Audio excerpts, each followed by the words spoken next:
My name is Bebbles, and today we're going to be talking about natural selection, which is defined as the growth of population and shortage of life's basic needs that leads to a struggle for existence, and only those organisms that have adapted well enough, or only the organisms that are fit enough to live in that environment, would live long enough to reproduce.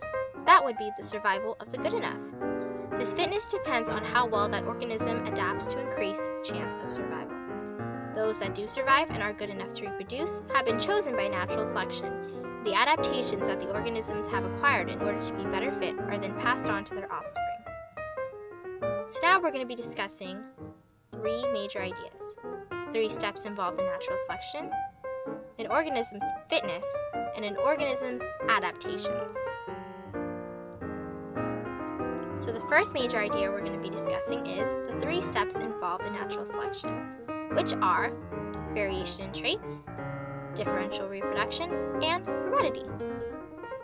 So step number 1, which is variation in traits, which also means natural genetic variations caused by mutations. But now we're going to take a little side note here and define what traits and mutations means. Traits are features or characteristics that organisms have, which helps distinguish each organism. And mutations change an organism's DNA code. But more specifically, they change the organism's genes or genotype, and they may or may not change the organism's appearance, which is the phenotype. So now we're going to look at the human species, and we can see that there are many variation in traits in the human species.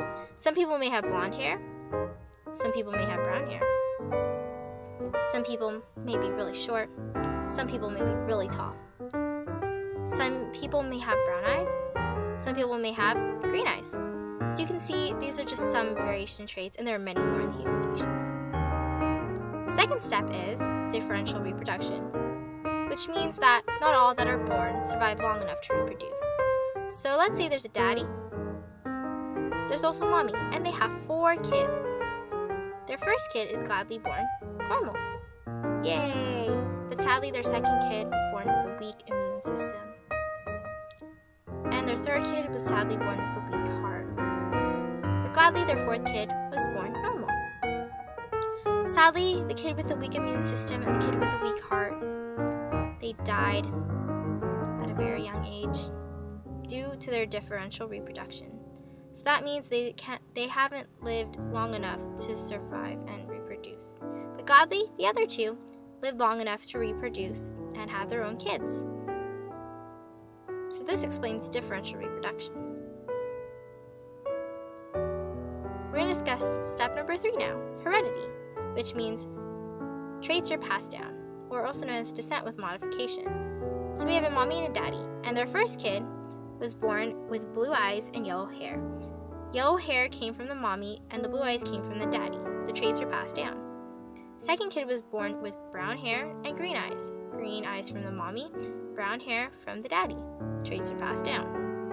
Third kid was born with yellow hair, green eyes, and born very tall, which all came from the mommy, and the traits were passed down. So now we're going to be discussing the second major idea of natural selection, an organism's fitness. The word fitness is used by biologists to explain how well a specific organism can produce babies for the next generation, in contrast to how well another organism can produce babies. This is also known as survival of the fittest. But fittest didn't seem to be a very good word, so they changed it to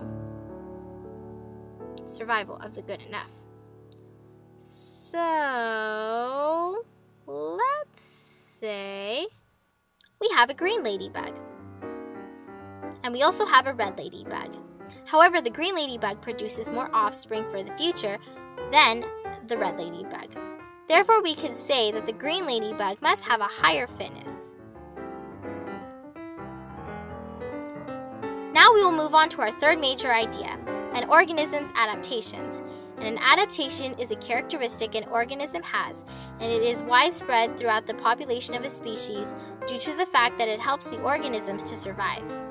Now let's see some organisms that have some special adaptations. We see the chameleon. Its special adaptation is that it can camouflage and hide itself in any environment. Now we see the polar bear. Its special adaptation is that it has a thick, white furry coat that keeps it warm while it lives in the Arctic cold. Now we see the giraffe. The giraffe's special adaptation is that it has a really, really long neck, and that helps it reach its food in really high places. And lastly, we see a monkey. A monkey has really long legs and arms, and that's its special adaptation due to the fact that it helps it move around easily. I hope that this lesson helped you learn about natural selection. Have a great day!